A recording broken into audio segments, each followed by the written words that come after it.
Hey guys, today's video let's learn how to fix any bug on Instagram on your Android device.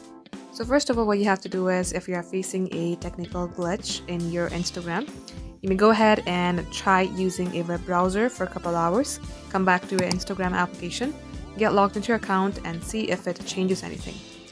There are some ways that you can try and fix the bug. First is checking if your application is updated or not. Head over to your Play Store and then here search for Instagram. At times when your application is not updated, it might show you some errors, so make sure that you see open instead of update. Now likewise, head over to your Instagram. If it's still not working, then you may go ahead and report this problem. For that, select this three bar icon, scroll all the way below and here select help, select report a problem, select include and continue, and you may go ahead.